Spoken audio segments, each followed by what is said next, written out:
Oke, jadi di sini gua tahu banyak banget kalian itu pelajar, mahasiswa ya. Jadi banyak yang nanya gua. Kalau jadi pelajar ya, gimana caranya gue bisa dapetin 100 juta pertama? Jadi di video ini gua akan bahas secara detail ya.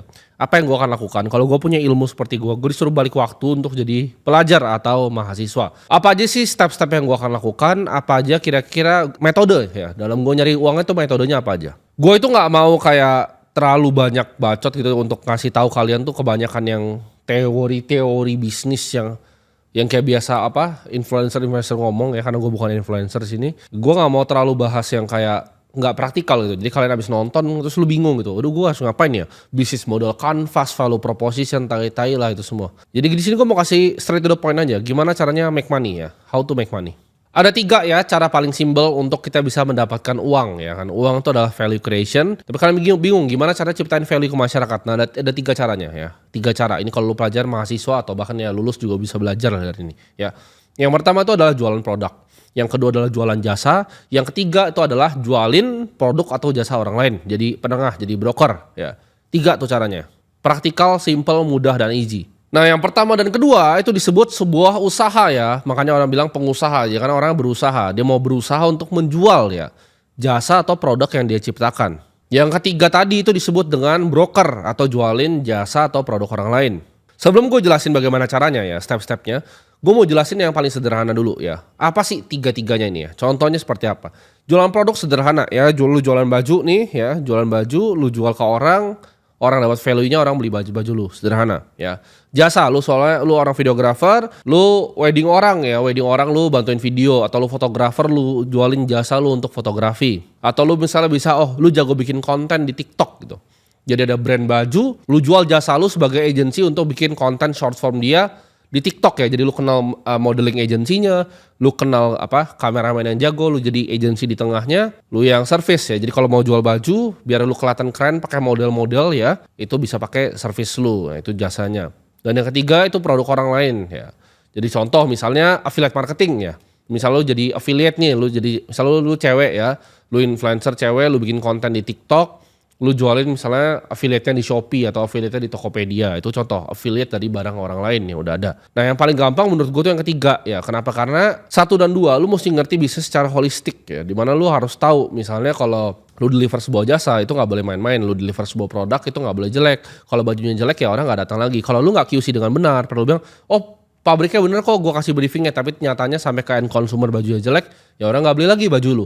Ya, jadi ada siklusnya itu yang lu harus pelajarin dan itu lebih kompleks. Makanya gue selalu bilang orang, make money pertama paling gampang tuh nomor 3. Nah ini kesalahan yang gue lakukan sebenarnya. Jadi 3 itu paling gampang, kedua baru ke 1. 1 tuh product is the hardest thing there is ya. Produk itu sulit ya.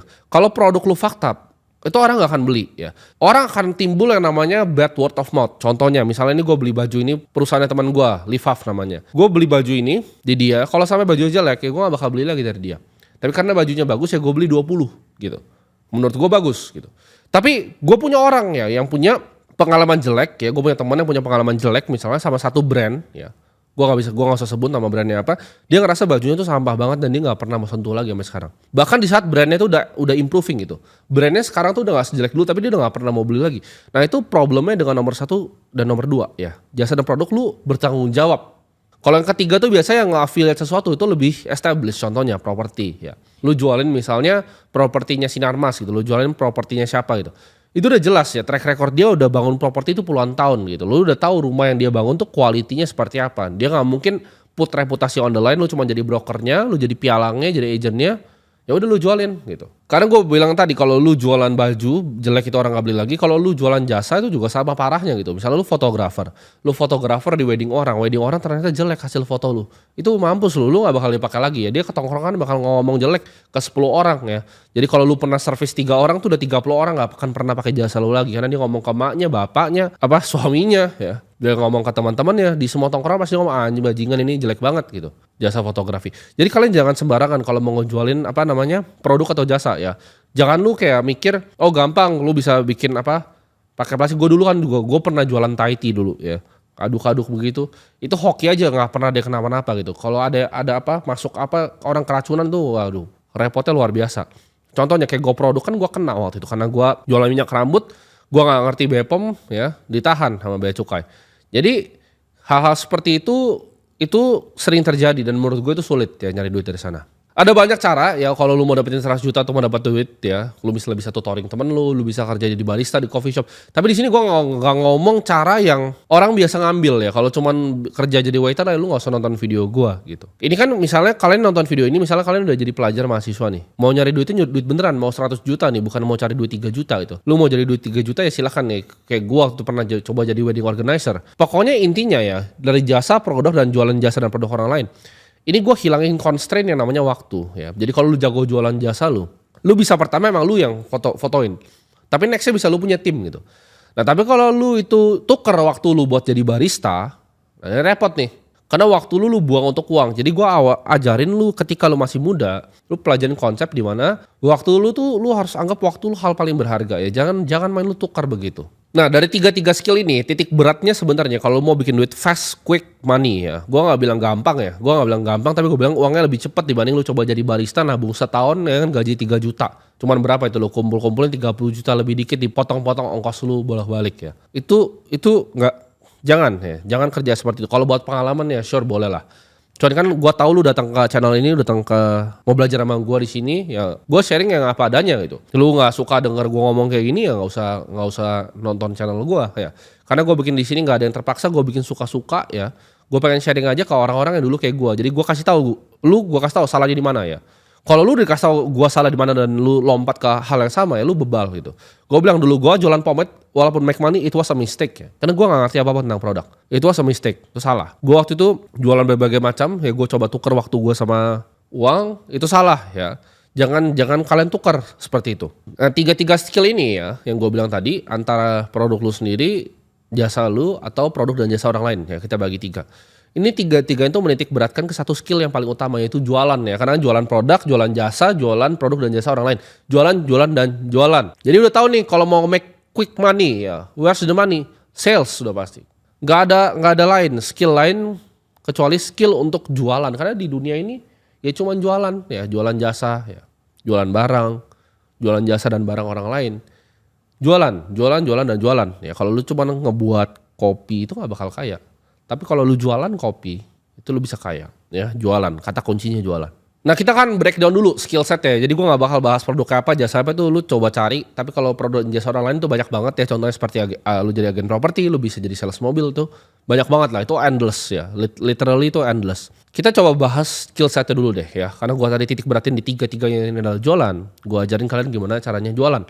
Ini skill yang gue ajarin lu di sini tentang jualan, ini lu gak bakal ketemu. Ya lu gak bakal ketemu di teori manapun, di buku manapun. Karena ini based on pengalaman gue. Dan kalau di sini ada yang lu ngomong, oh gue lebih jago jualan dari Timothy ya silahkan gitu. Cuman gue yakin satu Indonesia ini gak ada yang lebih jago jualan dibanding gue. Jadi yang gue ajarin kalian di sini itu berdasarkan fakta. Ya gue cold call orang ya, 200 ada lebih kali. Sehari itu dulu. Gue cold call orang agensi gue. Gue tahu gimana caranya cold calling orang sampai jadi klien, cara prospectingnya seperti apa. Karena ini skill yang gue harness selama bertahun-tahun, sama seperti skill gue di market gitu. Gue harness ini skill jualan tuh udah lama ya, nggak baru 1-2 hari. 3 step ini dalam jualan, sebenarnya banyak sih. Teman ini kalau gue bahas sales secara video ini khusus tentang sales tuh, gue bisa bacot mungkin 20 jam nggak beres nih. Jadi gue coba condense, gue pikir apa yang paling gampang gue sampaikan ke kalian dan kalian bisa ngerti. Itu ada 3 caranya, ada 3. Jadi step 1, step 2, dan step 3. Step 1 itu adalah komunikasi yang efektif ya. Skill kedua itu adalah building relationship. Apa hubungannya building relationship sama jualan? Ntar gue kasih tahu. Dan yang ketiga adalah skill problem solving di dalam sales ini sendiri. Jadi 3 ya, komunikasi efektif dulu ya, building relationship. Habis itu kalian bisa problem solving. Komunikasi itu penting karena produk lu ya, lu jadi software engineer nomor 1 di dunia, lu bisa bikin enterprise resource planning paling bagus. Tapi kalau lu nggak bisa jualan dan lu nggak bisa berkomunikasi secara efektif, lu punya produk tuh apa ke masyarakat, ya orang nggak akan peduli sama ERP lu gitu. Ya itu ERP software by the way. Lu harus bisa jadi pendengar yang handal ya. Kalau lu lihat ya contohnya misalnya sales di mall ya, sales paling sederhana misal di mall tuh ada sales gym lu tahu, dia langsung kayak, selamat siang kamu. Itu udah pasti orang ya apa sih lu itu. Ya, makanya mereka cuma bisa jadi sales gym, nggak pernah bisa naik level. Karena mereka nggak paham gitu fundamental pertamanya ya. Lu untuk jadi sales yang jago itu lu bukan jadi yang paling jago bacot, tapi lu paling jago mendengar. Komunikasi yang efektif itu bukan tentang apa yang lu omongin, tapi apa yang lu dengar dan lu pakai informasi yang mereka kasih ke lu sebagai senjata ke mereka. Nah, ini rahasianya nih. Ini nggak akan ada yang sampai level di sini sales ya. Karena mereka nggak pernah kayak gitu, mereka nggak pernah 200 sehari cold calling ya. Mereka nggak do the reps ini. Kalau gue ini ibarat Bruce Lee tendangan satu kali udah sejuta kali gitu. Sales yang paling jago itu tahu ya kebutuhan customernya apa dan dia adaptif dalam bicara. Jadi dia bisa tahu gitu kira-kira nih customernya ini sukanya kemana ya. Ciri khasnya seperti apa. Kalau orang tua itu lebih kemana, anak muda lebih kemana. Mereka nggak firm dengan nada yang sama. Mereka nggak cuman selamat siang pak. Itu tuh lu nggak bakal laku lah kayak begitu ya. Itu lu sok-sok jadi sales yang orang semua benci gitu. Sales yang jago tuh dia dengerin, kalau keluh kesah customernya apa. Dia beneran ada problem gak dan dia gak maksa ya. Dia bukan maksa cuman WhatsAppin aja nih rumah. Ada kebutuhannya gak customernya sebelum dia tawarin. Lu harus bisa pasang topeng ya, kura-kura ninja, ya, bunglon. Jadi ketika lu udah pasang topengnya, lu tahu gitu loh, lu kayak bunglon. Siap untuk berubah. Dia ngomong apa, lu pakai kata-katanya untuk balikin ke dia. Dia ngomong apa, pakai kata-katanya. Itu kayak kungfu gitu. Tapi pertama untuk lu bisa tahu dia maunya apa, ya lu harus bisa mendengar. Karena Buffett bilang skill utama dia ya. Contoh, Buffett itu apakah seorang sales ya. Salesnya apa? Kan dia investor. Kalian jangan salah, dia tuh dapat uang paling besar tuh dari kalian beliin sahamnya. Kalian sih nggak ada yang mungkin mampu beli sahamnya ya sini ya. Karena 3 miliar lebih. Tapi ya in case kalian yang mampu ya gue ngomong, Buffett itu jualan setiap tahun sahamnya dia. Saham dia tuh nggak pernah bagi dividen. Dia bikin annual meeting sama Charlie Munger yang sekarang udah nggak ada. Dia jualan di situ tentang performa perusahaannya. Itu form of effective communication ya. Kalau kalian lihat direktur misalnya Bank BCA itu dia punya investor relationnya, mereka bikin RUPS, itu semua effective communication untuk jualin saham perusahaannya. Ya, semua orang di dunia itu sales yang paling kaya. Gua kasih tau lo ya. Steve Jobs itu sales yang paling jago. Komunikasi yang efektif itu paling efektif kalau kita bisa gabungin apa yang keresahan mereka dan kemauan mereka dengan storytelling yang baik. Ketika lu bisa bawa dua itu lu bisa bawa dia ke alur cerita lu mau kemana gitu. Jadi lu harus tahu gitu komunikasi yang efektif itu seperti apa, bagaimana cara mendengarkan. Nah ini nggak bisa diajarin kalau ada yang bilang, oh cara komunikasi efektif begini. Enggak ya. Jadi ini based on reps. Lu makin sering jualan, lu akan tahu gitu loh orang tuh seperti apa. Nah yang kedua ini penting ya, building relationship ini yang banyak nggak dilakukan ya sama orang-orang. Simpel nih, misalnya contoh ya, gue nggak salah jadi gue nyari barang di sini. Oh, misalnya komputer nih, contoh ya, contoh komputer. Orang jualin gue komputer, terus habis jualin dia nggak peduli lagi. Nah, apakah itu building relationship? Enggak. Justru ya, gue dalam pengalaman gue jualan, gue selalu dapat customer paling banyak itu dari customer gue sebelumnya. Bingung kan kenapa? Sederhana ya, lu setiap jualan, coba misalnya lu jual produk lu ya, lu jualan produk orang misalnya jualan komputer nih, jualan ke gue komputer. Setelah lu jualan komputer, coba lu tanya ke orangnya, gitu. Lu tanya, kok ini ada apa nggak yang kurang, ada yang bisa saya bantu nggak, atau bisa saya pasangin nggak? Apa added value lebih yang lu bisa kasih biar nggak cuma main di perang harga gitu? Apa added value lu sebagai sales gitu? Contoh, property is a fucking commodity ya kan. Misalnya gua punya gedung gitu kan, gue punya gedung di Sudirman, ada perusahaan misalnya TikTok datang ke gue pengen sewa nih, wah mau sewa 20 lantai itu, 7 lantai gitu. Nah apa bedanya gedung gue sama gedung yang lain? Karena ujung-ujungnya orang kan selalu cari yang paling murah. Added value-nya apa? Oh gedung gue tuh ada MRT-nya loh depan. Gedung gue tuh bisa lewat busway loh. Jadi itu yang kalian harus pikirin, apa added value gue dibanding orang lain. Jangan cuman kalian tuh, abis jualan tinggal gitu. Added value itu dibangun dari lu building sebuah relationship sama customer lu. Jadi dengan lu building relationship, lu build trust di dia.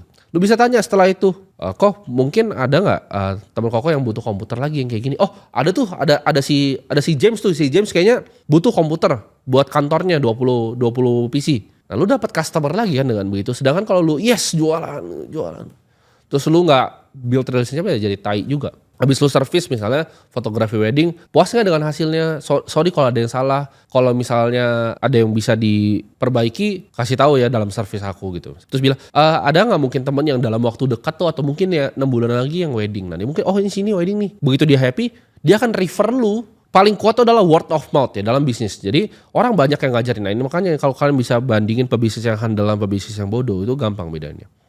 Gue itu jago yang iklan. Gue jago sekali Facebook Ads dan teman-temannya.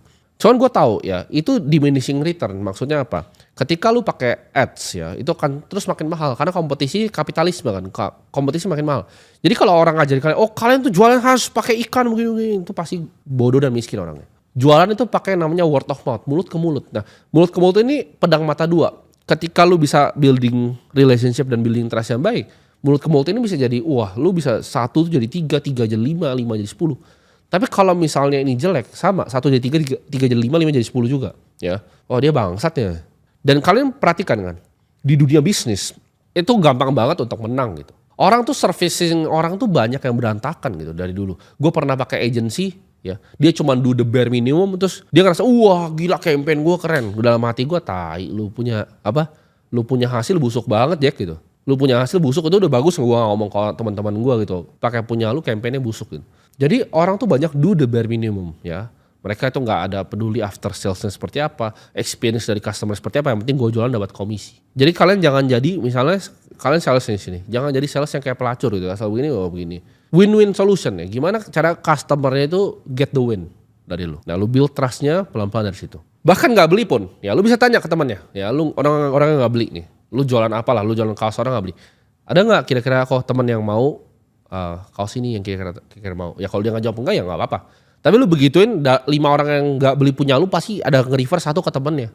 Ya mungkin ujung-ujungnya beli karena dia butuh. 3, problem solving. Maksudnya problem solving itu apa?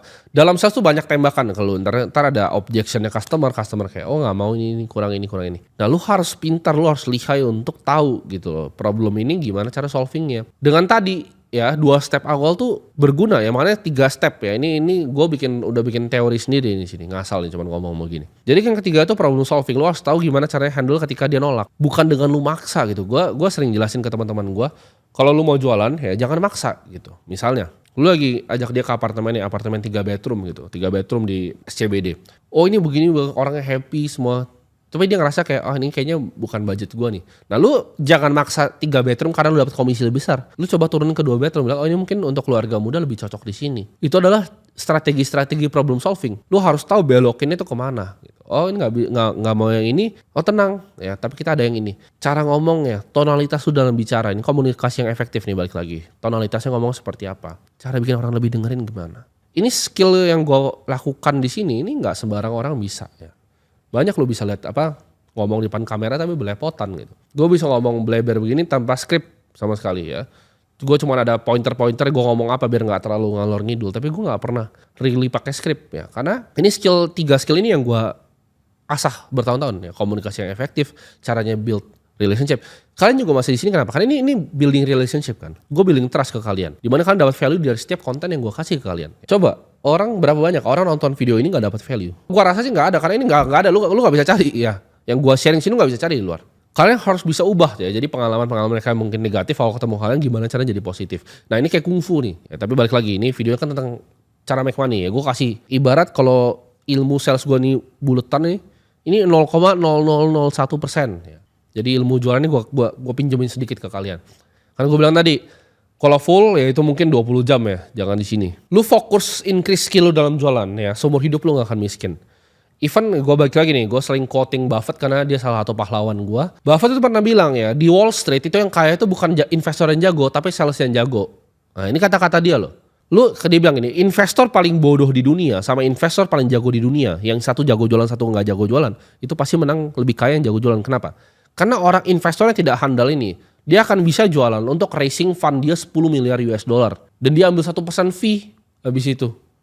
Nah lu bayangin 1% fee setiap tahun recurring. Ya. Padahal fund dia cuma benchmarking index saja. Tapi yang jago jualan yang bisa nge-raise 10 miliar dolar itu akan jauh lebih kaya bos. Lu bisa nge-raise 1 miliar dolar aja itu udah berapa? Udah 10 juta dolar setahun dibayarin dari fund lu. Sedangkan investor jago yang bisa 20% konsisten tahun ke tahun. Tapi dia cuma bisa raising 5 juta dolar. Nah. Sama juga kan management fee-nya 1%. Kalian paham di sini?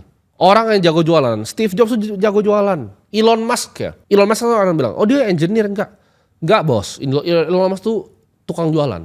Elon Musk tukang jualan. Bernard Arnault yang bikin LV itu tukang jualan juga. Semua ya. Semua the greatest, Bill Gates itu juga sales.